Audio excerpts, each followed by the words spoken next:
Warning, the following episode of Boots on the Ground contains mature language. View at your own discretion. Oh, is this Welcome how to to boots on the Big Drink. ground? Oh. Going 3, 2, 1. It is May 18th, 2013, and this is, I guess, Circles on the Ground. Normally Boots on the Ground, but all our I ran out of bandwidth, so we're all having to use tiny little circles with our faces on instead of lovely webcams. I am your host, Gimbal B, and joining me this week is Danny Fleetfoot. How's it going, Danny? I'm fine, thank you. And How's yourself? to his right is Kane Spiro. How's it going, Kane? It's going good. Going good. Oh, you're showing up as like a nice white background for once. No darkness here, I guess. And the one you hear laughing next to him is Leoso Catalone. How's it going, Leoso? It's going good. So yeah, we haven't done a show in a while. Uprising came out, which was a bit disappointing at first, I have to say. I mean, what are you guys' thoughts on Uprising, really? To me, there was. It seemed like they had spent 6 months working on the core mechanics, and then ended up having some unexpected changes that completely screwed up the core mechanics on release day. So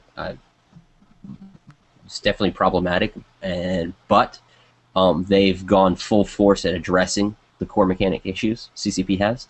So hopefully many of the problems with aiming and all the various things that are just core to the game will be resolved in a timely fashion. Yeah, I'm seeing next to no issues myself as of now. Yeah, For me, everything's been fixed. Yeah, my main problem was as an AI user that the aiming mechanism seemed to have decided not to work anymore. So, I actually spoke to a couple of our teachers, and they said put your sensitivity down on the joypad, and that's actually helped a lot. So hopefully when they fix it properly, I can get my sensitivity back to 70-80, which is what it was before, instead of 40-20.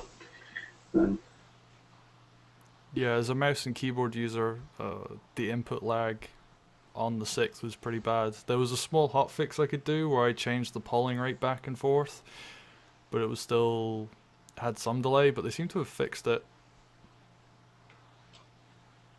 So, Yeah. I mean, so May 6th happened, and there was a lot of, I guess, I wouldn't say as bad as Incarno, but there was certainly that kind of feeling towards the patch originally. And then CPM really kind of just stepped up. Sorry. I mean, I think, I think what helped the situation is that CCP was so responsive and so quickly they were responsive. If the problems that were on launch day, not launch day, but on the when Uprising dropped, if those problems had gone unaddressed, if the community's problems had not been spoken to by CCP, I think we would have been in a much, much worse situation. So I'll have to say that CCP was very responsive to the CPM, and I think as they continue to follow through with kind of the actionable items that were discussed, I think we're going to the build in general is going to be in a much better place, and we've already seen, as you guys have said, dramatic improvements, and just hopefully that will continue. Yeah, I mean, had CCP done nothing, it would have delivered a blow that I don't think they would recover from in terms of like a community standpoint and like turning people off from the game. They wouldn't have recovered from it for like months, if not years. Mm-hmm. It would have been bad.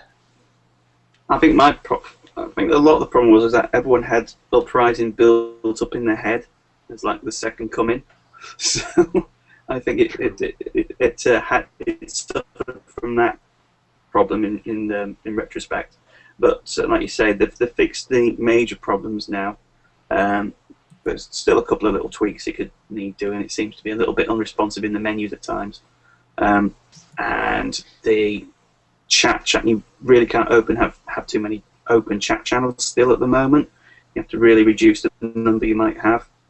On PC, and I just kept crashing like all the time. My PS3 froze about 4 times in half an hour, which was a bit discombobulating when you're about to do a PC battle. But it's been improved, like you say, and I can only assume that the hot fixes that we're going to see in the next few weeks are going to make it better. I got a quick tangent. Apparently, the current Dust server population has hit 8,000. Nice. 8,300 right now. Oh, nice. And for people who may have not been keeping track of what's called the peak concurrent user, I think it started at Uprising. It peaked out under 5,000. So the fact that it has gone all the way up to 8,000, over 8,000, is it at 8,000 or has it actually gone past it a little bit? It's 8,300. That's fantastic news, and hopefully we'll continue to see growth in that number, or at least consistent numbers in that. Yeah, I mean, for an ideal of like how much that is relative to other games, if you go on Steam and look at the peak users for most of the games, that's probably close to the lower end of the top 10 or maybe the top 20 in Steam. Like the amount of people playing games, so that's actually pretty high number. But I mean, it is the first weekend after the release, so Yeah, it'll be, if they can keep that, it'll be. Oh yeah, it'd be fantastic. Yeah, I'm just looking at Avon offline now, and it's 8,252 currently. So that's roughly 1/5 of the number of Eve players. Well, yeah, that's looking good. I've also noticed that I've been logging on Eve more as well, although we'll get to that later. When we get to so I guess I just want to get quick thoughts before we go into Planetary Conquest. Thoughts on Uprising in general, so like I guess start with New Ambush. Oh, Like the regular ambush. Yeah, it's 50 clones now. I was just sort of wondering what your thoughts Oh, were yeah. on that change. I love the new ambush. It has become like the best skill point and money generator, like barred none. And it's just like you'd go in with an uplink and cheap suits, and you make up so much money, and you're still getting like maybe 4,000 SP with a booster, with like maybe 5 minutes of a match. Yeah. Well, that's just me like exploiting things. Yeah, I mean I'm a oh sorry.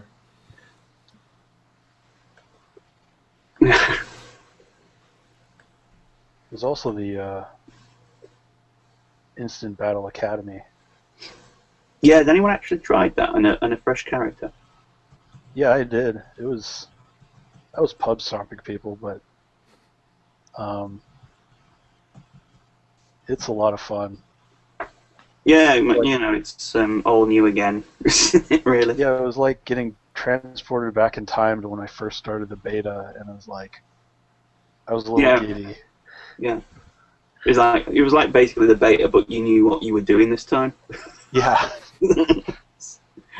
So, but I've been in there a bit, and I've been trying to help people squad up and learn a couple of game mechanics and stuff like that. Some of the guys seem quite frightened that there's someone wanting to help them. They're not used to that. But I actually made the suggestion to Nullarbor that perhaps they might want to consider having GMs in there that with SP stunted characters just hanging around, just to make sure if anyone's got any questions or anything like that. That'd be I think cool. that would help. Like, you're actually being helpful. I'm just pancaking people with my AV. That's not to say I'm not pancaking people on the other side. But those that are on my side are getting some help from. But yeah, that'd be a really good idea, actually, because, I mean, it's kind of like the same thing they do with Eve with the new player help chat. Yeah. I mean, I don't know what the upper wall point limit is to stop people doing the academy matches after a while. I know the wall points is the predominant feature that controls whether or not you go in there. It's only 10,000, which was something I wanted to bring up. Like, I've heard people, especially people who have gone in on an alt and like decided to stomp some people, or just like because they need to go into the instant battle academy because it's the only option. It's only 10,000, which is pretty low. You can get that in maybe 3 or 4 matches if you really know what you're doing. Yeah, but that's like, say, if you know what you're doing. That's part of the mechanic. If you don't know what you're doing, you're going to be in there a little bit longer. So I suppose in a way that is a way of stopping the pub stomping from occurring, from more experienced players from going in, because they'll go in there to pub stomp, and then before they know it, after 3 games, they're up to 10,000 wall points, so, and then they're out. So, I never so thought I about don't it like know. that. Yeah, I would put it up to maybe 15,000, just for a little bit extra. But if they did that in combination with, like I say, the GM characters with stunted SP growth, I think that would be a big help. Yeah. I mean, I do think making it to where it's locked. Talking about the academy, correct? Yeah. If I think if it were locked account wide, like you have once one character goes through the academy, then that should be it. Yeah. I think. I think I mentioned that to Nulla Ball, actually. Yeah, that'd be a good idea. I can see a goon exploit there in the making if they don't. Oh, I mean, granted, people can create free PSN accounts, but that's still a barrier, you know. That's still something that it'll limit it. Anything that can limit it, I think, is a good thing. Well, I mean, even if they put some sort of mechanic on the PSN accounts that meant that you could only use one email address per account, and it had to be a separate one that's not already on the system, that would also be help. And you also have to remember, like, it takes 10 hours to actually prepare to biomass a character. Yeah. To delete them. Yeah. So if you don't have any empty slots. Yeah. So, like I say, it should be locked to the account. Yeah, it's certainly a nice thing, and it obviously really helping new players. So I was talking to DS, the Drunk Heavy, and he was saying things like players running around not knowing that they had to hack objectives and stuff like that. Yeah, there was a lot of that when I was in there. It was adorable. they were like little puppies. And then I shot them in the face. Yeah, they were just so excited about this whole new sandbox they had to crap in.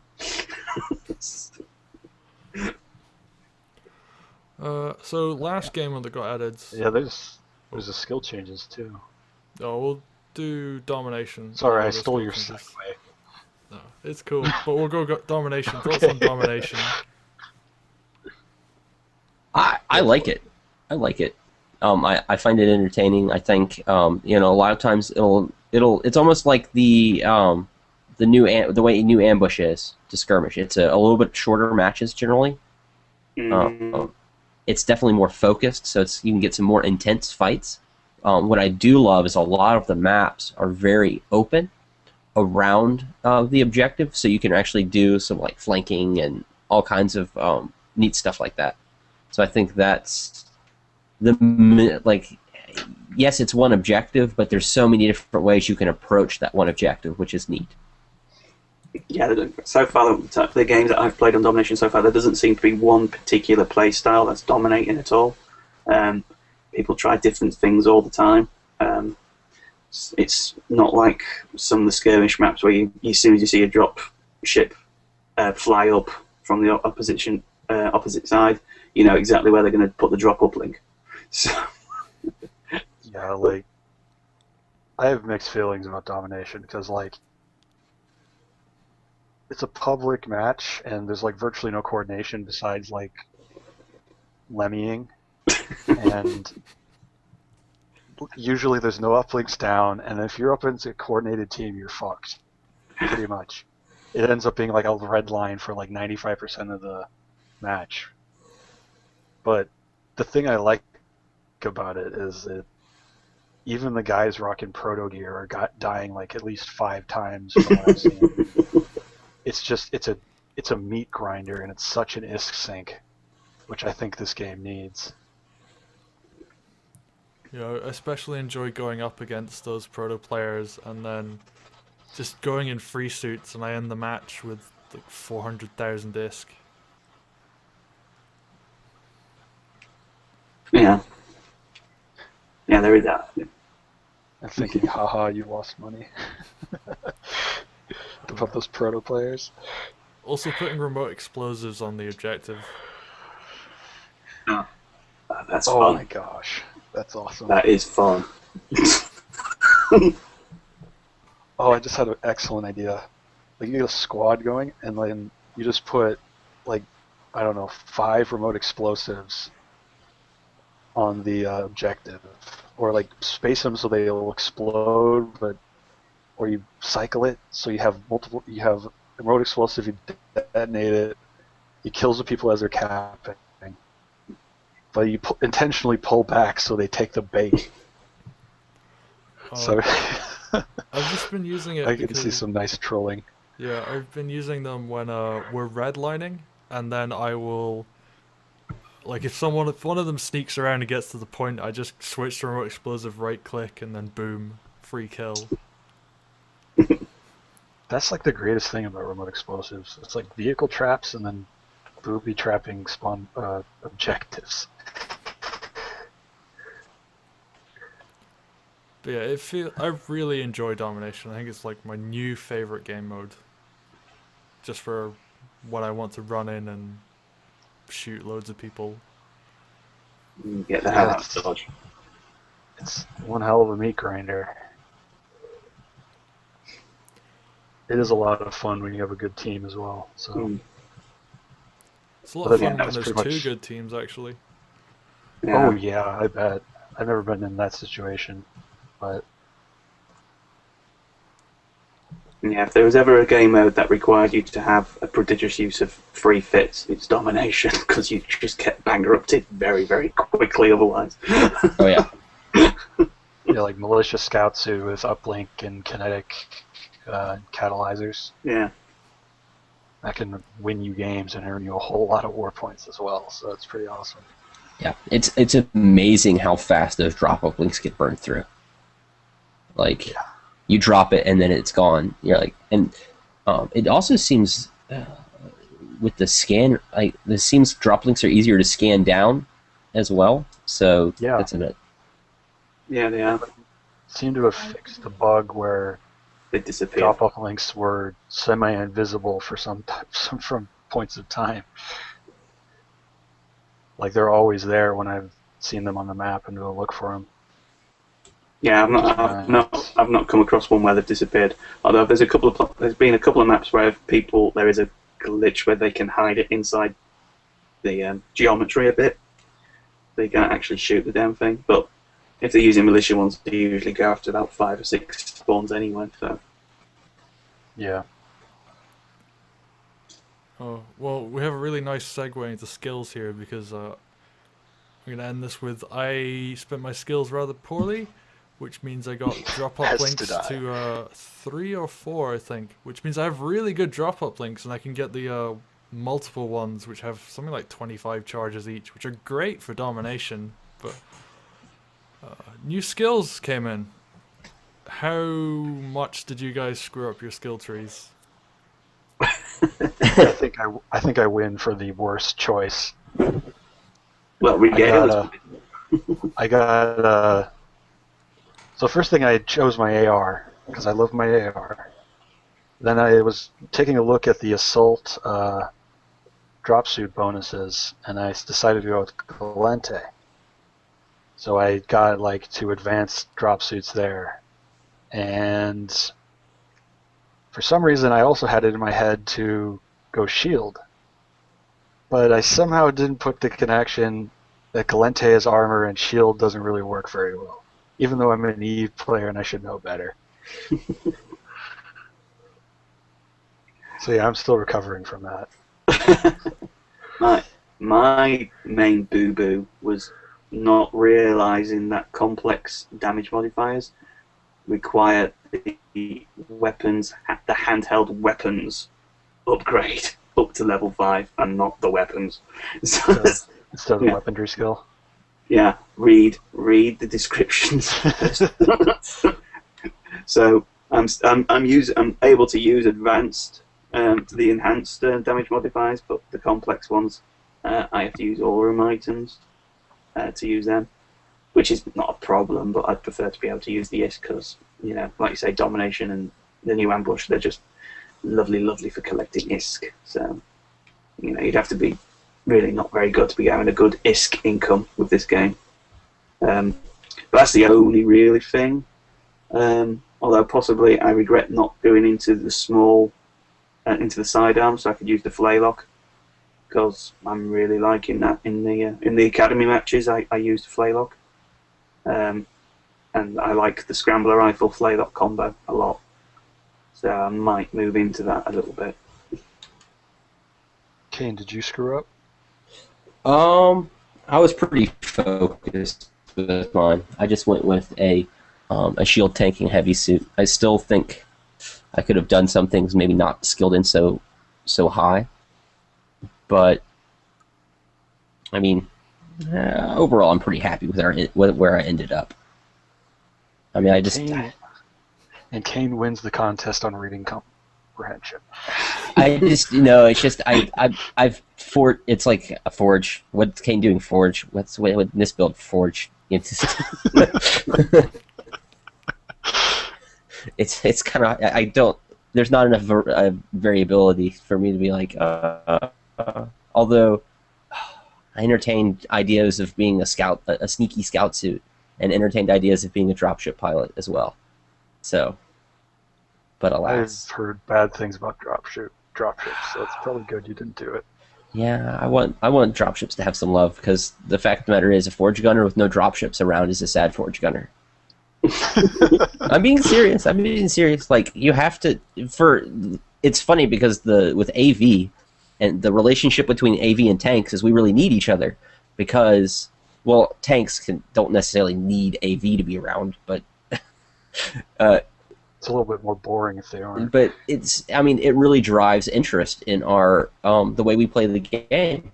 I mean, it's really something that it gives us a purpose on the battlefield to have stuff to shoot at. It just really is. So if things are out of balance and things aren't right with vehicles, it hurts my gameplay because I don't have things to shoot at. So yeah, I never considered that, but that's a really good point.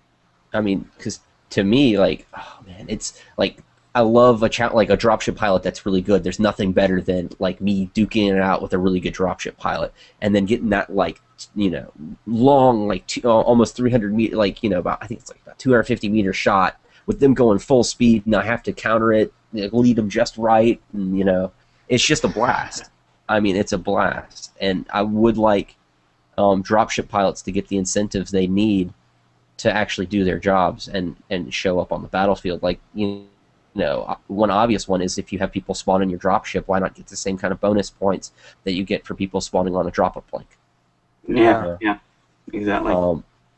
There has to be a way that someone going 0-0 can still get money and pay, because right now all dropships is mainly a court battle thing. I mean, with the assault dropships, that definitely has improved it, but I hear mixed things. I don't fly dropships a lot myself, but I do try to talk to as many dropship pilots as I can. Yeah, one of my guys, who's a really good dropship pilot, is not entirely happy with the control system in terms of being able to aim the gun while at the same time. I've heard from my dropship pilots that anything but the assault is almost unflyable because everything else is just a boat, and it's like if you get within like a 40 meters of a building and you just so much as tap the control stick in any direction, you'll crash into the building and just die. I was very unhappy with the militia and so the standard dropship controls, not the assault dropship controls, but initially. Yeah. I think there could be some iteration to them, but at the same time, I think they have definitely gone in a good direction from where they were in Chromosome. I know that they're different and that they're in a lot of ways more difficult, but it feels like they're very kind of going more back to the build right after E3, where dropships you could do rolls and flips and stuff like that. I mean, although please do not try that with militia dropships. I played the assault dropship in the FanFest tournament, and could do rolls and fun stuff like that. And then I'm like, yeah, Uprising it's here now. I don't have the skills for dropships. Let me try this militia dropship, and now I'm doing a flip, and it's cool. And now I'm heading right towards the ground, and everyone's dead. So, I mean, I think they're an important part of the game. There's something that really does give variety to the battlefield. So I want them to be able to make the money and the war points and the skill points that they need to do their jobs. Yeah, the war points are important for the dropship pilots. They play an important role, and they're going to play an increasingly important role in the PC battles as well. So they should get some love from CCP. Especially as the maps get bigger as well. Yeah, exactly. I mean, when we get to the point where we've got maps that are so big that the fighters can be involved, we're going to need the dropships to move the mercs around. And another side effect, little segue here, is the skill tree is AR is no longer king. It's quite as much to the degree as it was before Uprising. I miss my sharpshooter skill. That's the primary reason. I don't. I mean, I want my breach AR to hit people from the other side of the map. yeah. I mean, I think that the range was pulled in too close. I think getting rid of sharpshooter skills, getting rid of these skills that buff every single weapon in a tree, was definitely necessary in order to really be able to get to the bottom of balance for a lot of the weapons. At the same time, though, I mean, I don't want to be playing, Dust, CQB. I want to have, tactical variety in terms of the gameplay and the feeling of things. And I think part of this comes from, at FanFest, they described in the CCP Presents, they described the Mimitar battle rifle kind of being that all-purpose, good at most range weapon. Yeah. And if you think of in terms of Eve, the Galente assault rifle is actually a blaster. So it's supposed to be more of a short-range weapon. But the problem is FPS players come into the game and they say, hey, look, it's an assault rifle. I'm going to go shoot this guy, and he's about 75 meters away, and every single one of my bullets in my clip just disappeared. What the heck is going on? So, I mean, Yeah, I think it's just... They seem to have gone, we'll make the Caldari rifle the ranged one, but that's not coming for 3 months. Yeah, exactly. Yeah, you have to balance to what's in the game, and you have to achieve that balance. I think you really have to talk to people who've been playing with these weapons for a really long time, as well. Yeah, I mean, I've been AR since day one. Yeah, to me, that's, I mean, especially when the CPM comes into play, I think that's something I feel very strongly about personally, is that I don't know everything about every weapon or every role in the field, so I have no qualms about going out and finding people who are experts.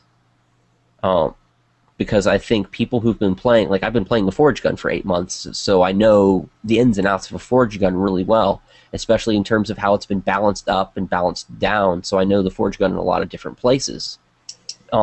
There's similar, I think the case is similar in a lot of ways to tank drivers and you know, all that other stuff, so I just, and in the case of the AR, it just feels like people are going to come in expecting one thing, and they're going to get something completely different. And, you know, it's those first impressions with new players that are very, very important.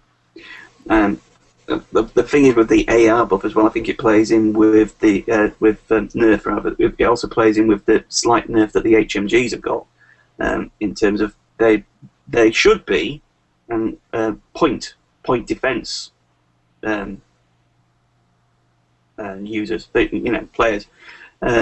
And so, in order to compensate for that, the assault rifles needed to have their range reduced a bit. But I think they reduced it too much. So now we have this gap now where you can't use the heavies because the sniper rifle guys can take them off because they're too slow. So you need the speed of the AR user, the basic infantry. And I just think they've nerfed it a little bit too much. I agree, it needed nerfing with the sharpshooter skill. You are getting ridiculous ranges, particularly with the crane. that was just silly. But they've just because of that nerf to the HM, to the heavy users on the point defense. They've nerfed the assault guys a little bit too much. I think, like you say, in preparation for the Galante assault rifle coming out, but that's not going to be out for a couple of months yet. So, they're going in the right way.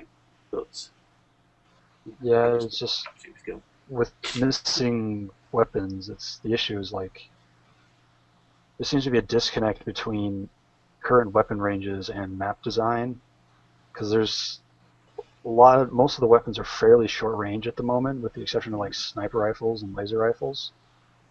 And a lot of the maps are very large, and there's certain places where, quite a few places where there's like virtually no cover or elevation differences to allow a shorter range weapon user to close on a longer range weapon user. So effectively, you're seeing like everyone running TAC ARs and like scramble rifles and the longer range weapons. Yeah.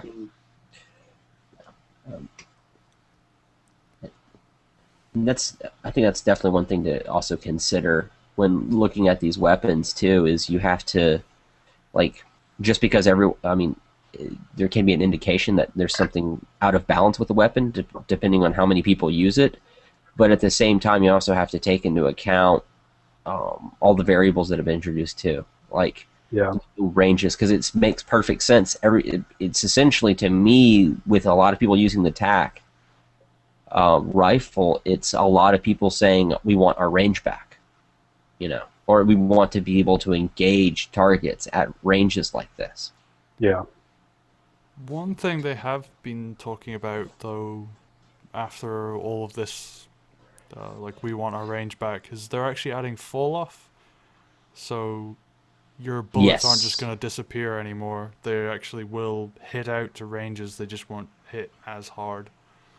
Yeah. I think that will be a dramatic improvement. I think something that's really significant that I would love to see on the stats of the weapons, or at the bare minimum at some kind of item dump, is ranges. I mean, we need, when when a FPS player looks at weapons, they need to know how far they go. That's especially if there's a difference between the variations, like the TAC. The tactical rifle has more range; it shoots farther, but there's no. I mean, there's in the description, in the name of the weapon, there's some indications of there's no real way to get a good statistical feel for how a weapon's going to perform just by looking at its stats for range. I mean, because there's no range right now, and I think that's a really, really important thing that they need to put in there. Absolutely. Yeah, most of these weapon variations, you have to at least put like maybe 2 or 3 levels into the weapon skill. And if you don't end up liking any of the variations, you just essentially wasted skill points, and you're stuck with them for however long it takes to get into a new weapon system that you like, assuming you choose the right one next. Yeah, they seem to have removed the standard variants on all weapons. So there's no standard tac assault rifle, there's no standard breach forge gun. Yeah, and charged sniper rifle has suddenly become prototype. Yeah, but it's still cheaper. Am I right in that? Someone was telling me that it's gone prototype, but it still costs less than Huh. actual prototype weapons. Whoops. Yeah.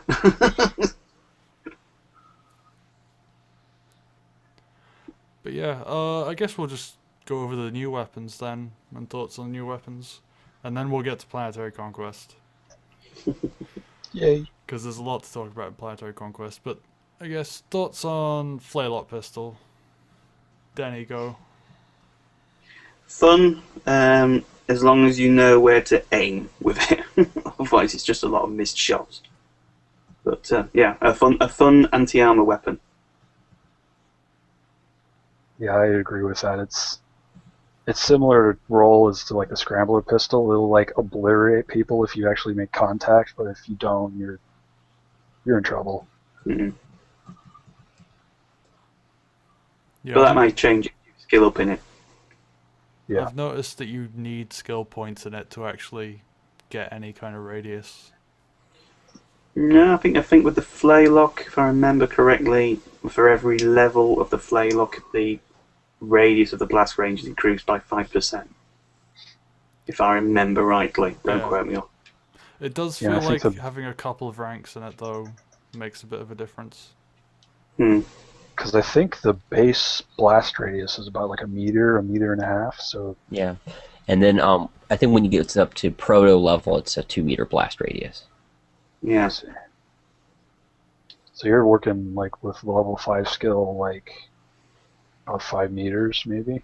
Yeah, if you had a level 5 Flaylock skill, it'd be just basically a very accurate grenade. Yeah, I think it's going to be interesting to see how the Flaylock performs at higher levels of skill. I think it's a fun weapon, but at the same time, I know there are people who've expressed concerns about it. Being, anytime someone introduces an explosive weapon, I think there's always people that are worried about it being like a noob tube, type affair. I can see it being very useful with like a scout suit, pairing it with an SMG. Like you use the Flaylock to take out armor-heavy opponents, and the SMG to just whittle down shields. Well, and you're bouncing around the whole time. You'd have to be careful with the explosion radius since you're moving so fast. Yeah. Oh, I just imagined a bunch of scout suits running around and then exploding themselves. Yeah, I've done that in the academy matches. I fired, and it hit the corner of the wall I was just cowering behind, and then died. So, it just said, Keyvale Longstride has committed suicide. And I thought, oh right, I must have been feeling really bad about that day. Something I've actually noticed with them is they're really good at, domination, because if you can get high ground above the point, then you can just deny it so easily. I guess that would be the same in skirmish as well. Yeah, it's like a baby mass driver, basically, in that respect. Mm-hmm. A little bit more accurate. Or at least easier to be accurate. And of course, with it being a sidearm, something that requires less SP. I just, speaking of mass drivers and Flaylocks, I was talking to a guy in my corp that saw a guy running that I think he had like maybe an advanced or pro level mass driver and a flalock pistol running like proto suit. He said it was like it was like an art. It was like watching art. Just explosions everywhere, people dying left and right. He was just like a walking explosion happening, and he said it was beautiful. Oh, I'm looking forward to like frag videos of that kind of thing. People trying those kind of derpy suits and. Oh, I gotta do it. I will spend passive SP just to make that video. Oh, but moving on, I'll go scrambler rifle. Kane, thoughts on scrambler rifle? I think in terms of pairing it up with the flalock, you can actually get a really effective weapon combination. I honestly, I feel that the scrambler rifle is probably one of the most successful landings in terms of a weapon. Like, it feels right. I mean, it feels like when the the single shot variant, it feels, with the charge. I mean, I've used the charge on the scrambler rifle to good effect. I mean, it's nothing better than putting up a charge and then bapping someone right in the face with it. So, yeah, I mean, it sound like the sound of it's cool. It's really cool getting into a battle where you have ARs and scrambler rifles going off, so you get this like very sci-fi feeling sound going on too in terms of the gunfights going on. But I don't know, it feels pretty good. Overall, it feels good, I think. Yeah, the scramble rifle's a monster. I mean, I mostly run shields like Kaldari, so scramble rifle and I aren't friends right now.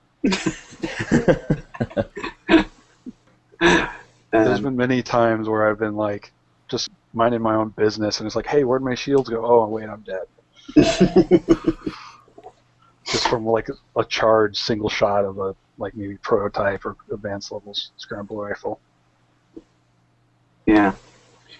But the pairing of the scramble rifle and flalock is pretty brilliant, actually. I hadn't thought of that. It was because flalock for armor, scramble rifle for shields, and yeah, that'd be pretty nasty. Yeah, that was what I was using in the tourney at FanFest. That combo, it was a nice move on my part. The scramble rifle. I agree with Kane. It's probably one of the most successful launches of a new weapon that we've had. It's balanced.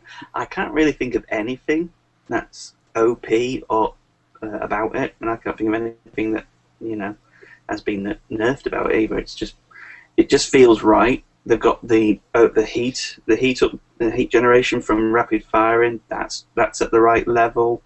The charge rifle facility, that's right as well. It has got me questioning whether or not I should have switched from AR. So, but I like my AR too much, I think. There's the like the Amara Assault frames have the bonus to like the laser rifles to overheating, and I've heard like that with the full auto version of the scramble rifle that this heat generation is almost like nil. So that might end up being a problem, but yeah, I've heard you can empty a clip awesome. and get part way into another clip before it becomes an issue.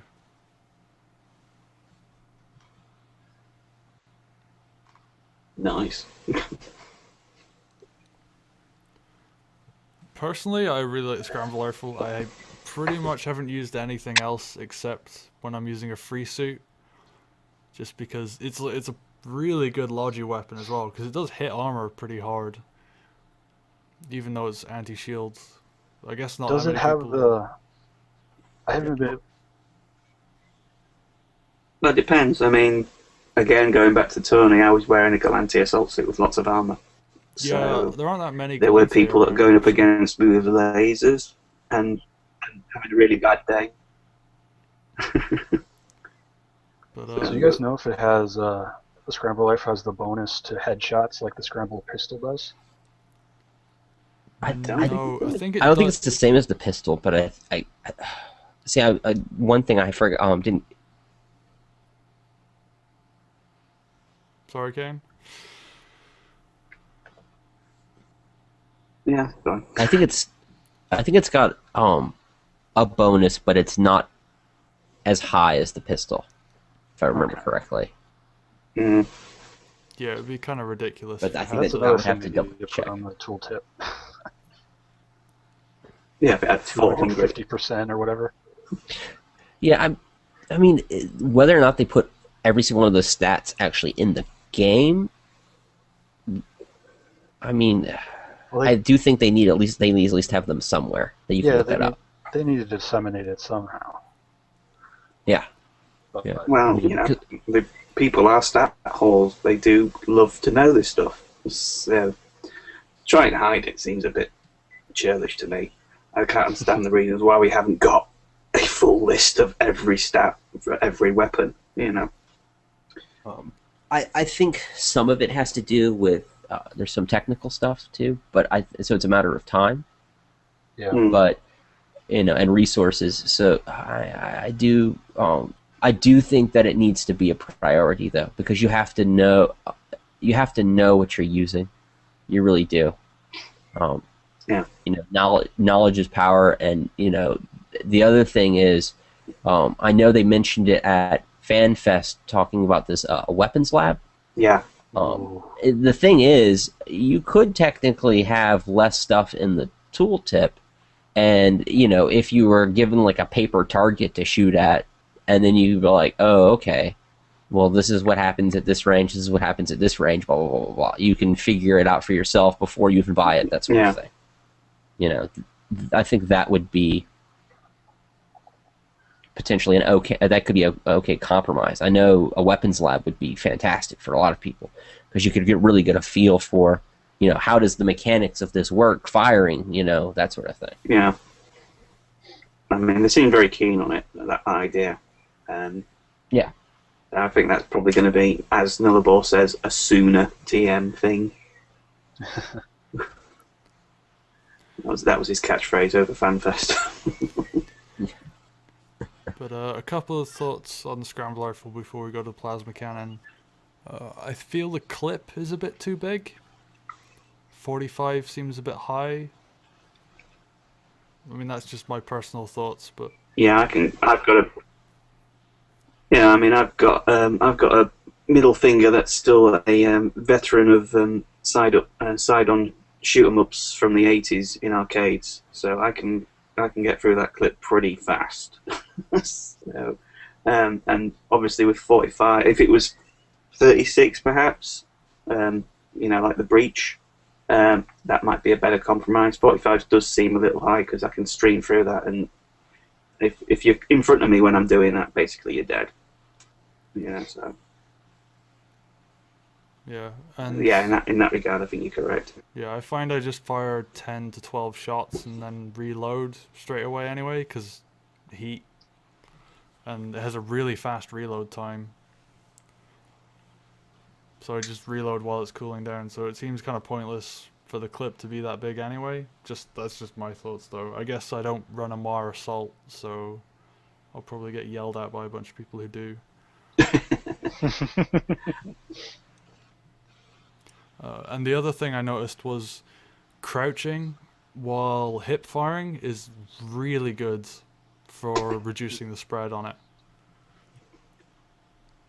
It's just like a little thing that I noticed earlier today, actually, that it basically narrow, because it's actually pretty. Oh crap! Hang on.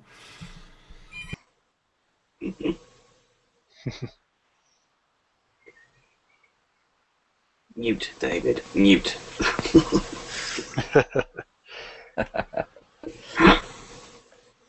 We'll get it Alright. in post. I think that, but I do think like there may be adjustments that need to be made and iterations for the scramble rifle, but I think it's definitely something that should just be frozen. I mean, there's other things that need to be, Yeah. looked Like we at. said, it's a pretty good weapon off the bat. I think they've got the balancing just right for it straight away. For Yeah. the time being. Yeah, But- sales calls. Those are fun. And then I guess So, yeah. Plasma cannon. Has anybody actually used one of these? The wet paper rocket launcher? Briefly. Like, admittedly, I only used it to level 1, but it was like there's systemic problems with it. I think there's some really neat stuff that's a potential possibility. Like, I think it has potential, but it definitely needs to be iterated. I think it, like, because to me, if the plasma cannon had been good, that may have been the weapon to get me out of a heavy suit. But it just, I don't know. It's really entertaining killing infantry at close range with it. I mean, watching them go poof, just bamf away is awesome. But it just the speed of it seems too slow, especially for the damage that it does. And then, like, one shot at a time. I mean, I didn't put a whole bunch of skills into it, so. Well, my problem with it was, like, it arcs a little bit, but it feels really unnatural, like, the way it does. Like, it's a very, very slight arc, but it's enough to screw up your aim if you just assume that it's going to go straight. And like, well, yeah, I know what you mean. It seems like gravity seems to be affecting the plasma shell a bit more than anything else. And the reticle does nothing to help it, too. Yes. Yeah. Yes. I think a reticle improvement could make the plasma cannon much more effective. I mean, especially if the markers on it were, like, for ranges and stuff like that. Yeah, like the mass driver. Because, I mean, you can shoot. If you could accurately gauge distance and shoot with that sucker, you could hit stuff really, really far away, and it could be potentially an excellent indirect fire anti-installation. Or, if... Certainly suppression. Like, to me, I mean, imagine if you had, like, if the plasma cannon were actually somewhat, a little bit more, had a little more oomph than it does now.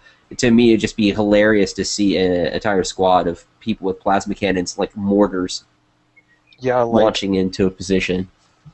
Like, the direct damage on that thing is absolutely absurd. It's like forge gun level damage almost. It's like 1,000 DPS or damage, and you're going to be, like, one-shotting everything but, like, maybe proto and advanced heavies. Yeah, and that's the only downside to I think, is if you increase the speed. Because you might end up with a rapid fire plasma cannon. Yeah, that sounds a little scary. It's something that it definitely feels like it landed weak. And just as an AV player myself, it just feels like, I mean, I blew up I've blown up tanks with it, but it just feels like, I don't know. What do I use this for? Like David said earlier, you do know right now there is someone screaming that's got up to level 5 saying, "No, it's absolutely superb." Yeah. I have never seen that person in battle, so I don't know. If people are out there listening to this that have, like, super skilled into plasma cannon, like, I would love to hear their feedback. Yeah, for sure. I would love to hear their feedback about it. I also like to see a video, like them just blapping people. That'd be hilarious. Yeah. Yeah. There must be someone that's done it. Someone's had the faith to actually go, that looks cool, and I'm going to put all my reset SP into that. Getting hits with it, though, is super rewarding. Like, you feel like you really accomplished something. Like, especially if, someone's running away from you or driving away, like in an LAV, and you just time it, and you're like, boom, and you just shoot it. And you just see it arcing in the distance, and you're like, "Oh, come on, boom!" And then, it's like hitting. It's like playing golf or something, or shooting a 3-pointer. You're like, you see it up in the air. You're like, "Oh, yes!" It's a similar sort of rush as, like, sniping with the forge gun, sniping infantry with the forge gun. Yeah. There's definitely. I mean, so to me, that's the positive thing about it. In terms of the experience of using it, but in terms of, I don't know, I would love to see someone who's really skilled into it and see, like, what their thoughts are on it, because who knows, maybe maybe at super high levels, it's like it absolutely is wrecking everything, but it just feels 'Cause underwhelming. I don't know. I can't remember what the skill bonus is. I think it may have been charge time. Yeah, But I mean, which I think it might be helpful if it changed from charge time to maybe like explosion radius. It yeah, depends what CCP is intending that weapon to be for. Because in my mind, it's kind of like I have no idea. Because I could see it as an infantry thing, but I could see it as an AAV. But it also could be like a mass driver where it is like area restriction, like an installation weapon. But yeah, or maybe they just intend it to be like a Swiss Army knife. But yeah. I mean, yeah, it's so true. I mean, is it supposed to be more anti-infantry, or is it supposed to be like a skill shot version of the storm launcher? You know? yeah, Hmm. I think I might just make a character and skill them into it just to see what happens. See, this is what we need the Yeah, I don't weapons think, I lab don't think for. anyone. Yeah, I'm not sure. I don't think anyone D-Uni's skilled up into it. I've certainly because usually whenever we have a new weapon like that, or they've done something new to it, to an existing weapon, I usually get an email from someone like going, "I'm in level 5 and this thing absolutely rocks," or "Oh, I've spent all this SP and it was really good before and they've screwed it." So I do get a lot of emails like that. But yeah, no one in D-Uni's really skilled up into it, to the best of my knowledge. Everyone seems to be really going for the scrambler rifle and the flaylock. But yeah, the plasma cannons, like it's like Kane said, it needs work, I think. But it has the potential to be an absolute game changer if they get it right. Well, I'd love to chip in, but I've never actually used one because I don't have enough. I actually botched my skills pretty badly. I only have rank 3 in weaponry or something, so I can't actually use the plasma cannon at all. Like, I can't even spec into it right now.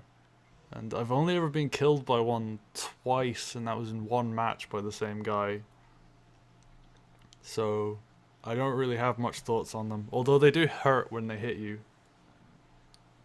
But yeah, I guess 2 out of 3 good weapons that people seem to like is a good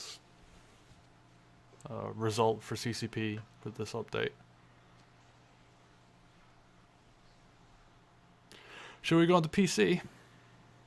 You're breaking up a little bit there. Okay, well the audio was fine on this side. Planetary Conquest? Yes. No, hopefully I get my internet connection fixed by next week. Okay. But well, I think D-Day was definitely Yeah,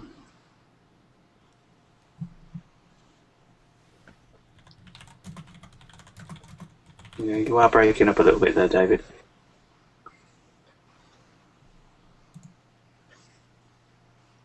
just talk about D-Day. well, I think a D. Can you hear us all right? Well, I think D-Day was definitely an interesting experience. I think for a lot of people, it was definitely. I mean, some people were like, "Well, is it going to be a dud? Is it going to be an absolute land rush? Is it going to be kind of just a thing?" Some of the districts get taken, some of them get left empty. Well, I think everyone was. The answer was resoundingly clear that it was a definite land rush to the point with people tripping over themselves. Imagine if you were seeing a bunch of people in their own group planting flags, and people are planting flags so fast that they're planting flags into their own people. But yeah, I mean, it was interesting to say. Like, I personally have had no doubts as to how big a hit it was going to be. Just basically because of the conversations you had at FanFest with Kane and Nova and the rest, and everyone was so excited about this, like, oh wow, there's actually something to do now for your corp. other than the corporation contracts as they were before, they were okay for a training tool, but it just got dull. Whereas this actually has import and meaning, and and status as well. I mean, we all, even I, we claim that EPing isn't what we're after, but we all know it is. So, so there's just that little bit of status about it as well. So I mean, as I was diving in and spamming X in order to log into the server and stuff like that, and then I managed to get a couple of districts, and then on Planet Dojo, Grupo and Kronos just suddenly grabbed everything else as well. So I just thought, ooh, this is, and they literally grabbed it within like 3 or 4 seconds of me. I mean, I just managed to get those 2 districts, and the 2 that we were attacking, which I kind of worried about because I said we wouldn't do that unless it was by consent. I swear, they were empty, the districts, when I pressed X to buy them, put the clones on. But I think Grupo just, Grupo Betamax just beat me to them. So I immediately attacked them, which was a bit of a faux pas on my part, and I apologise for that. So much for EVU neutrality. Yeah, I know. But I have said we're going to stick to that planet. So I mean, the Dust community has been so starved for content for like the entire chromosome build. Mm. It was no surprise that the whole D-Day was a complete and utter land rush. I'm amazed we didn't burn out TQ. Yeah, like I imagine like the server admin guys were pulling their hair out during downtime of like all the server requests that were coming through. It was like, can I log in now? How about now? Now? Oh gosh, and I think the server actually launched. I think EU got in first, and then North America, but then it was like less than 5 minutes, everything was taken, and then by the end of the day, I think more than half, like most of the districts were attacked. So yeah, it was like 85%, like 230 out of 250. You're looking at close to 40 billion ISK being spent in just a matter of a few minutes. Which Get your heart out, Eve Online. Which blows apart the argument that Dust players are poor. we really ought to stop using that as a card now. We're not as rich as the Eve guys, but we're getting there. Yeah.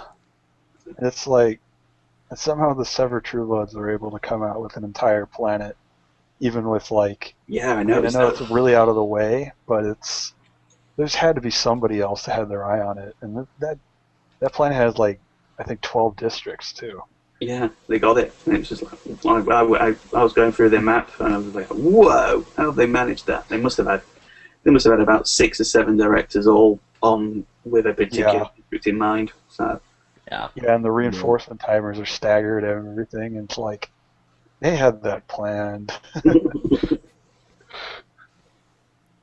It's interesting with the reinforcement timers because there are corps out there, we won't mention their names, that have stated that their intention is to own the whole of Malden Heath.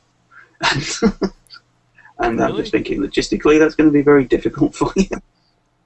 Yes. Privately, we're going to have it all. We're going to have it all, Yeah.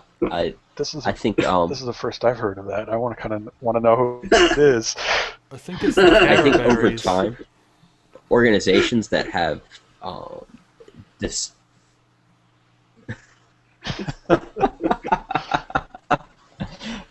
I can imagine it being a logistical nightmare. And it becomes exponentially more so the more land you hold. Yeah.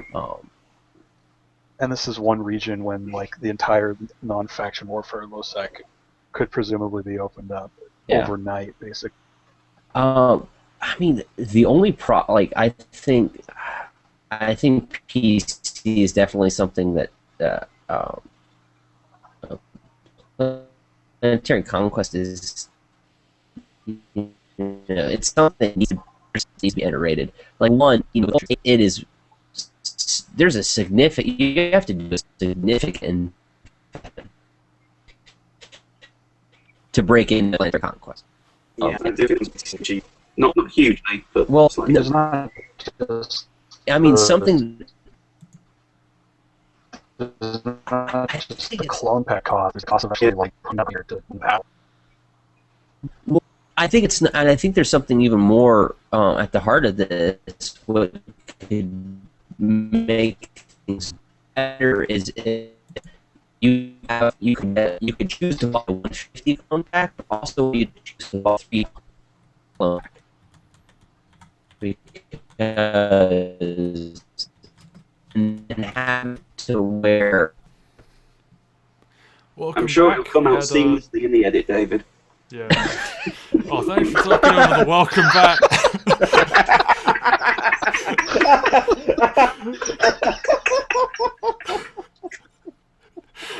Oh. Kane, I had to reset my router, which apparently seems to have fixed lots of problems. Kane was talking about, I don't know, Kane talk. So, I think that everyone filling up Planetary Conquest is an awesome thing, and I think it shows how successful, or at least how much the community wanted that feature.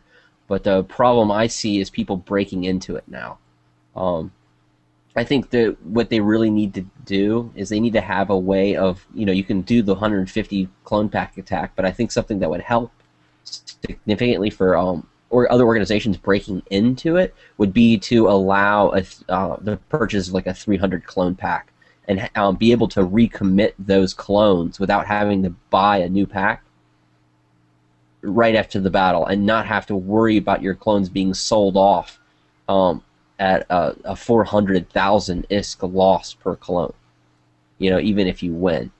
I think that would significantly help organizations breaking into Planetary Conquest, even like small ones, like even if it were only like 20 people or something. I think that's important to prevent Planetary Conquest from stagnating.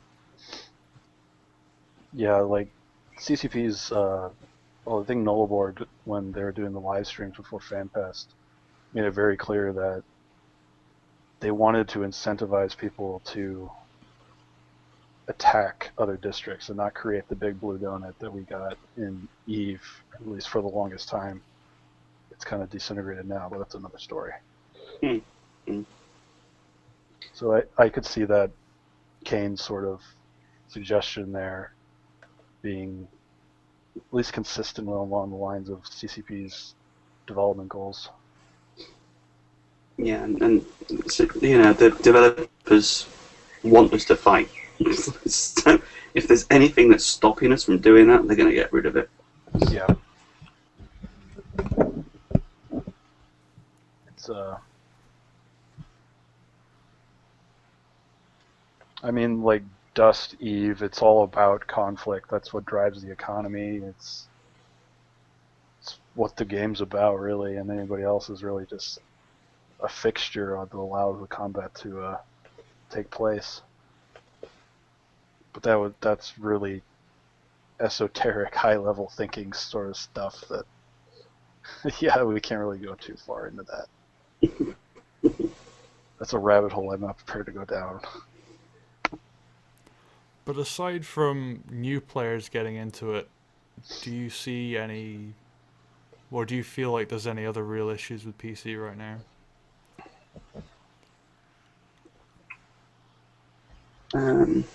There's been lag issues, like frame rate issues. Yeah. But, We did have. I think that was because we broke TQ on D-Day. yeah. Plus, it doesn't help. I don't know what it is about the PC itself and the whole process, but it seems to not really like you having lots of windows open. And if you're a big corp and you're getting a notification of an application every 30 seconds, that seems to really screw it. So Yeah, I think this iteration needs to be done on the networking side of it. Yeah, but I think another problem I've been noticing, and Segway incoming, squatting has been an issue, like in terms of organizing squads and actually getting your ducks in a row in terms of getting everybody ready for it. Like you need a more robust squad organization system, kind of like akin to the Fleet Finder in Eve. Yeah, I think they actually spoke about having something like a Fleet Finder in one of the round tables. I can't remember which one it was though. But yeah, something along those lines. It needs to be done. But other than the networking issues, I can't think of anything majorly wrong with PC at the moment. Yeah. From personal experience, the black screen bug has made a reappearance, which is kind of annoying. So hopefully that gets ironed out pretty quickly. But yeah. Aside from that, it seems pretty good so far. Oh yeah. At least from like how many problems there are with it point of view. Yeah, I mean it's definitely more good than bad. Yeah. Oh yeah, yeah. Thanks. We don't want to sound like we're going to be getting down on PC because in terms of a technological achievement, CCP should just should be quite smug about it actually. What they've pulled off. And also from like a gameplay and content perspective, it's a godsend. Yeah, yeah. But I believe you mentioned the Segway. Yes. Segway, squads, and that sort of thing. Shall we just go into the Yeah, you go over what you know so far, David, and then I'll fill in the gaps. So, from what I understand, spies have infiltrated several corps and are now bringing in AWOXing squads to murder the friendlies. It's not big, but it's not clever. Yeah, but well, I guess it was only really a matter of time, and it didn't take a lot of time to figure out that you could do it. Well, I think I must have been one of the first to figure out you could do it because I was screaming at another boy over Twitter and said, "You do know this is a griefing. this is a griefing tool. You do realise this." I guess they just wanted people to have fun with it before they fixed it. Yeah, I think it was the CPM roundtable. I don't know if Kane remembers it. It was brought up. It was brought up by me, and I think I just looked around the room and said, I don't know what any of you lot are planning to do." So what happened was we had a spy in Corp who'd basically who'd already arranged a squad with out-of-Corp players from the rather wonderfully, I have to give him kudos on this one, from the rather wonderfully named Grief University, and proceeded to get into our PC battle and demanded 100 million ISK, or they were going to throw the match, which actually we were highly amused about. We just thought, this is cool. One of our guys.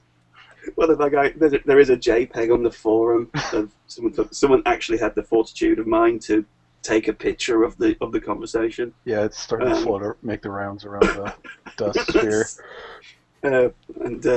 Basically, I think you can tell from the reaction of our guys. Like, "Oh, this is awesome." So if they were planning to annoy us, actually, I went to bed laughing last night. So I thought it was hilarious. It is a way to grief. And we players that have been in Eve for a number of years accept that as a consequence of living in New Eden. But my particular point is that we've got a lot of players coming from console games, and this sort of behaviour is not really going to sit well with them. So we need to have. I'm not saying we should get rid of the way of being able to do that, but I'm saying we should make it a lot more difficult to do, and therefore more worthwhile. Therefore, when the effort is put in to do it, the actual feeling of accomplishment is greater. Well, yeah, because it needs to be someone. It needs to be someone who has, and rather than just getting into your corp, it needs to be someone who has compromised your trust.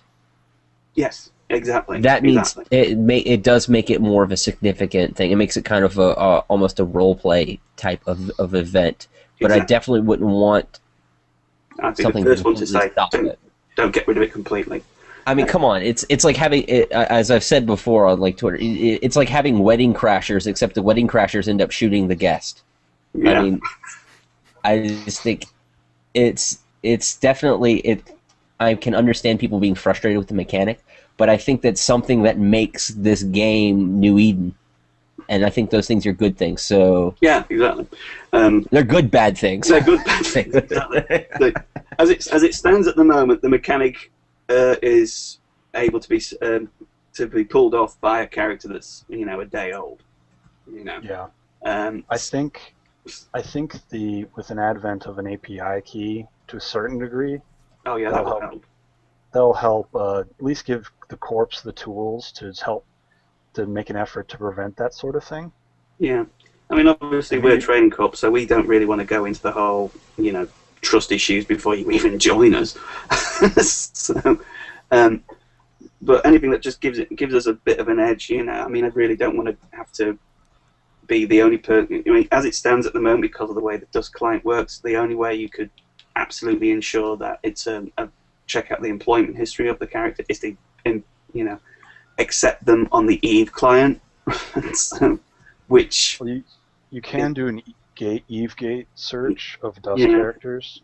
But not too many people know about that. Yeah, I know. Yeah, but that should be something that should be able to be accessible within the Dust client. Oh, definitely. And if it's any security issues like that should be available to all on the actual PS3. So, yeah, I'm saying it should be made more difficult, not impossible, and it should be made so that whoever does it has had to, like Kane says, break your trust. Makes it worthwhile, makes the meta game worthwhile, puts the effort into it. Just jumping in after a day with a fresh character and hey, look what we did. And just went, oh yeah, great. Quite funny. So there was one consequence I can see of this whole AWOXing incident is a lot of like the major corps, like Severed True Blood, Pink Fluffy Bounty Hunters, Imperfects maybe. I don't know, Kane, you could comment on that.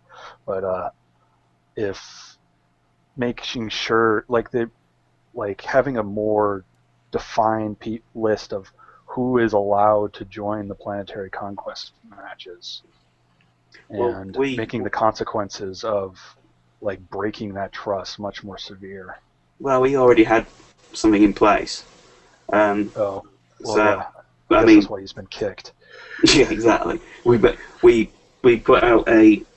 I put out a court mail. Now that I can actually send a court mail, yay! Yay! Without having to take a day off and a running jump to do it. I did send out a court mail and just said, listen, this is the facts. We've got a select group of players that can do the PC ones. These are the guys that are prepared to put their own equipment up on the line for us. So these are the guys that can play.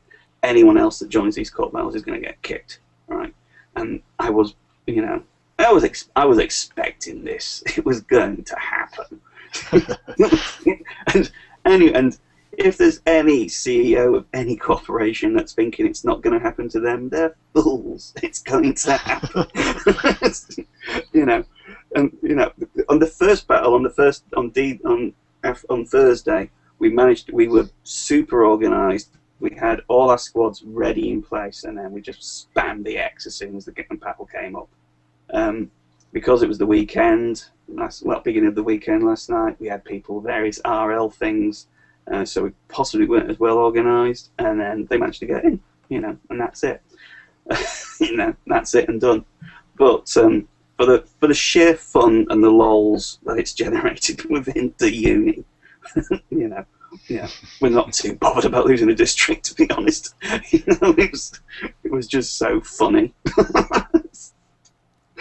And we were like, welcome to New Eden, people. This is what happened. Yeah, and you guys weren't the only people that got hit by. No. Well, I think it was like Rift of Yeah. Orion Alliance. Mm-hmm. Yeah, but like I say, this is until they get it fixed. They're Yeah. being the first AWOXing victims, but I think people told them they were wrong. Thankfully. Well, if we're going to have a first.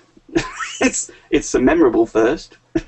Yeah, I mean it's part of Dust history basically. Yeah. It's like Well, yeah, it's like Dust christening into New Eden. it's piracy. It really is piracy in Dust, as the mechanics allow. Mm.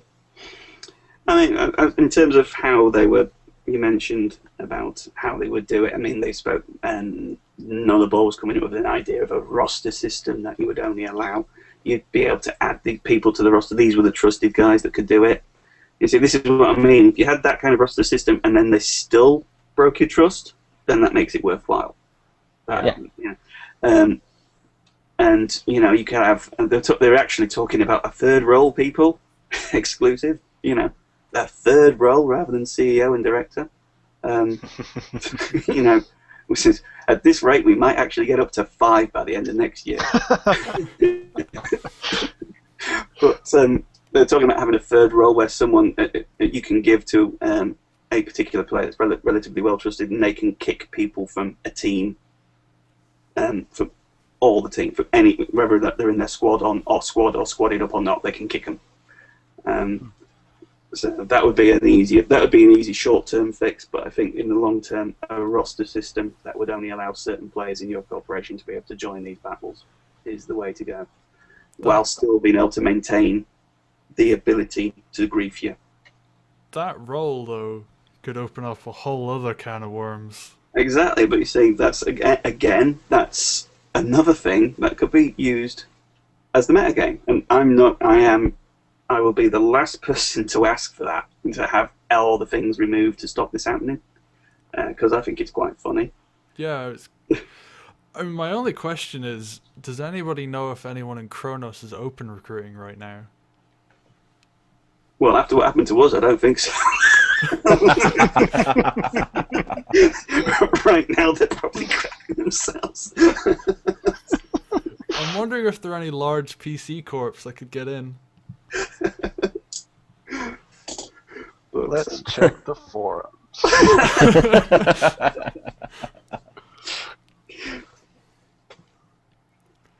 Oh, so yeah, there's been a few other great stories from PC. I mean, me and Kane had some good fun this morning. I guess it would be for me, last night for him. No, it was morning. It was about like 5 in the morning. Just happened to be awake.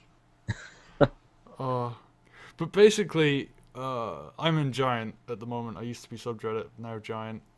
We were attacking Rebel at Quebec, or Rebel is, dude. We're gonna butcher it no matter what we say. So I who just cares? translate They're it. gonna get wiped off the map anyway. You heard it here, folks. Oh, after this morning. So I they guess you could say apparently- you have giant ambitions then. Oh, not really. Oh, where's the sound? Oh, here we go. Oh, I have to use app. Hang on. There we go. Oh. and so it begins.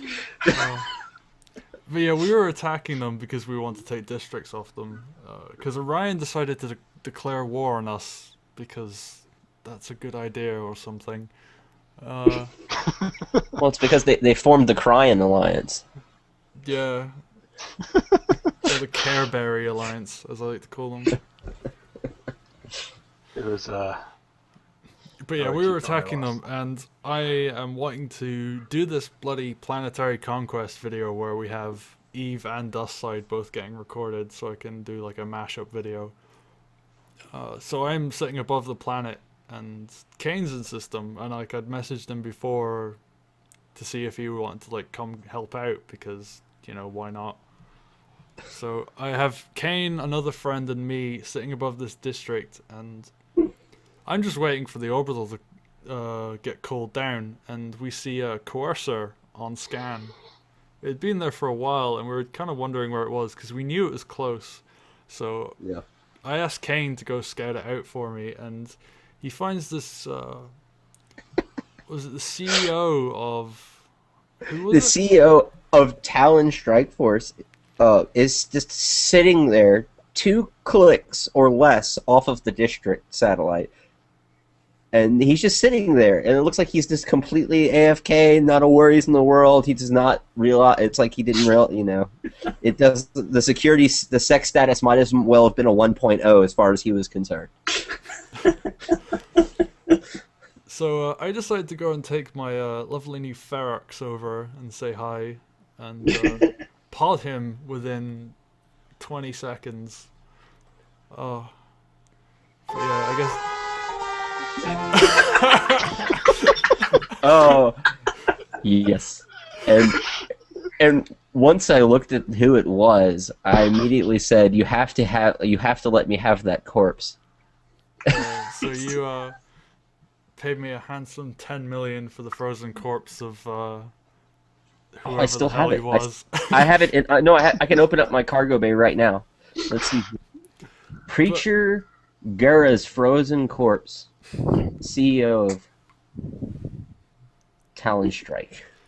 Oh, And then your tweet was priceless, Kane. I think Talon Strike Force dropped something and it wasn't an orbital. oh, I went back and looked at the kill mail though, and I realized what had happened. He had a prototype cloak on his coercer because for some reason, because damage is based on turrets, so using a cloaking device actually lowers the damage you do. But I Yeah. guess he deemed it was worthwhile, although he must have flown too close to the beacon and the cloak deactivated, and he just went AFK because he thought he was cloaked. Lovely. Cloaking 101, man. I mean, Yeah, we see. we in the uni had a similar thing on the first court battle. We thought, well, we could do with some OP support. So obviously we might have a slightly larger fleet available than most corps. So we spoke to E-Uni, and obviously they've not done an OB, and they're off about the teaching. So we thought, hey, let's go and teach some of our players how to do an OB. So we had our district number 1, and we were playing, and we had a 70-man fleet waiting above there, and this one solitary Kronos destroyer appeared on grid, and apparently, by all accounts, was insta-popped in about 4 seconds. And poddied. So possibly if Seraphine did pay that to Grief University to do it, it was because they knew they weren't likely to have any OB support. So that might be why they did it, if they did it at all, which I sort of still have doubts about that. Isn't it like against the rules of E-Uni to pod someone in low tech? Well, no. Because In all other times, yes, but that one specific occasion. well, they're eager little puppies when they're in the uni blob. You can't really stop them. Once they get the taste of blood. Did you just say puppies and taste of blood in the same sentence? I just imagine some very strange puppies. So yeah, it was interesting. But it was when we had a channel set up so we could listen, so we could hear the fleet commander via dust. So again, possibly another first there. And he called in the order as soon as we managed to get off one OB, and I could hear him go, "Shoot!" And then apparently all of them shot. Straight at the district, and I heard one pilot just go, "Oh, that was beautiful." The planets aligned and the noob shot as one. So yeah, it was pretty awesome that first night. You know, the money we've dropped down for the PC and lost because of the districts and because of the griefing. That just to hear that guy say that was worth it. Oh. But yeah, there was a great follow-up bit to the fight me and Kane had, where apparently Rebella Quebec actually joined the match in the lobby, and when they saw we had 16 people on, because we're an Eon, so we just bring in Alliance members to fill numbers when we need to. As soon as they saw we had a full group, they left. So they did join, and then they went, "Oh, this is a bad idea," and then apparently they're just giving us the district. That's awesome. But the guys came on comms to let me know this, like, because obviously they're not going to get any orbitals, so like I'm not really needed at that point. And I was just like, "Oh, don't worry about it. We potted a guy. It was great."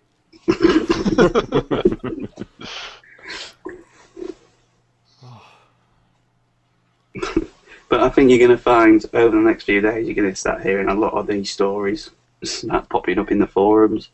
And again, this ties into the whole true stories thing with Eve. You know, this is what is going to make this game so much more different from Battlefield and Call of Duty 48,000 or whatever the bloody hell it's up to now. So, you know, this is what's going to make the game. It's not going to even be the connection between Eve and Dust so much. It's going to be the community. Just the stories that you can hear. This was everything I was hoping for when I heard Olden Heath and Eve supported Dust. Eve supported orbitals, and it was like, you mean there's going to be new Eve players that have no idea what they're doing in low sec in a determined location at a determined time? Yeah. The guy that we've destroyed, who's destroyed, he's had some schooling on the kill mail feed. But it was an interesting fit he had. I can't remember exactly what it was, but I think he also had a cloaking device as well, which is a waste of a high slot.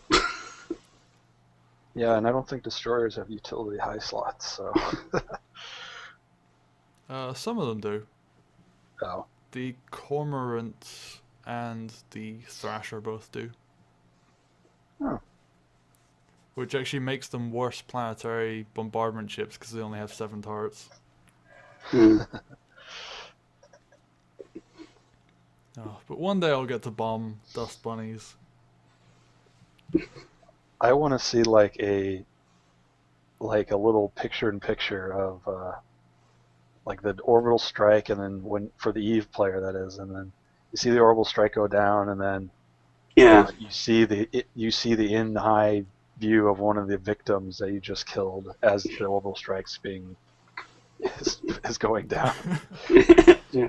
Watch them bleed out in the corner and grin. And even better, you should hear their comms for a couple seconds. Oh my god! But yeah, we're up to about an hour and a half now. I have to actually get up for Planetary Conquest. It's 7:30 now, and I have to be up. It starts at 2 in the morning, so I'm gonna alarm clock in it. Yep. Yeah. Because there's another one later as well, so if I want to get both of them, I have to get up early. Yeah. So PC is now buggering up sleep patterns. Yep. I'm sure there's some CCP dev now just ticking a check mark on his mission accomplished list. Sleep patterns eliminated. Check. First divorce. Check.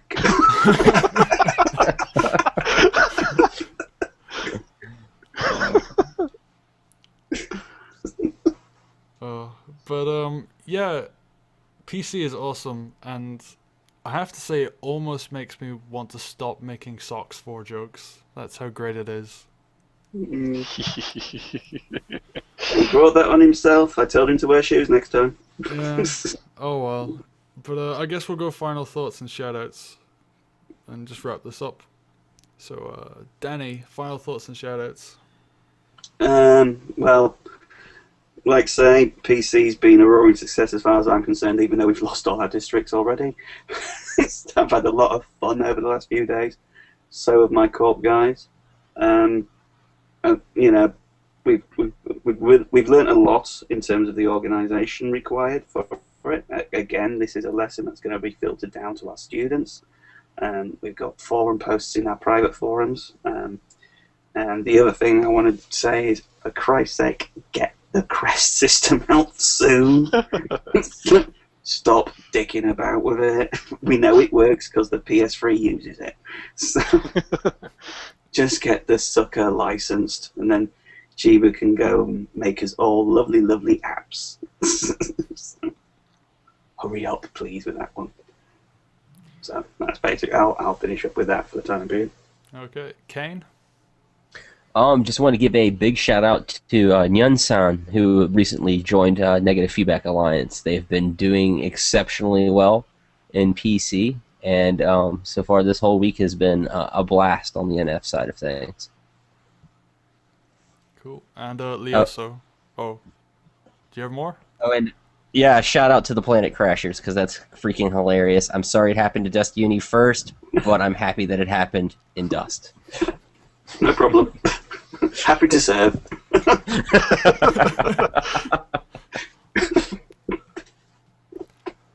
Oh, and Leoso. Yeah, I mean, Planetary Conquest. It's a thing, and it's awesome. I guess just a shout out to all the new Dust players that have been tantalized into playing this game after the release and all the press it's gotten in terms of like the reviews and that sort of thing. And I hope they enjoy it and don't get their faces stomped too hard once they get out of the academy. 8,500 players now on Dust. I'm just checking. Nice. 8,537 for you stat whores out there. That's it for me. Cool. I have a couple of things. I have started a new blog, and I will have a couple of regular articles on it. One of them is I am posting lists for upcoming battles. So if you are an EVE player and are interested in knowing where you can go gank people, then that'll be a good list for you. And if you're a Dust player and you want to find out who's getting attacked and where, then same thing. Also, it has a list of who holds every district. So if you just want to like see what the stats are in general, then that exists. Link down below. And another one is I'm doing a weekly article called Frontlines, which is like a collection of stories and videos and pictures that have happened in PC over the week. So if you are interested in that, there is a link down below to a Dust thread, which you can submit those stories, and I will put them in the article, and you can get video views and whatever from those. We've had some cool Planetary Conquest stories so far, so I'm really looking forward to hearing more. Especially today. I think today is going to be a big day for cool stories. Yeah, if we're gonna have another crack at a district, I think we'll wait until after the weekend's madness is finished. And yeah, I'm probably gonna go get an ult into Kronos or something and screw them over, just to see if I can do it. There's a really cool way of doing it as well, because you can kill as many clones as you can within the time limit.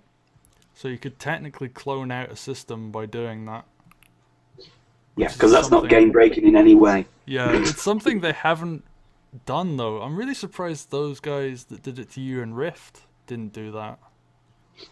Well, to be perfectly honest, we were going to lose anyway, and I think our guys went and just hid in the MCC. So, you know, we'll leave them to it. Let them run around. But yeah, like I say, there's going to be more stories, I think. Cool. Thanks everybody for listening. We'll be back weekly again. I have actually figured out how to organize guests in a totally not retarded way, so I won't be scrambling every week now. But yeah, thanks everybody for listening, and we'll have video next week. Cheers.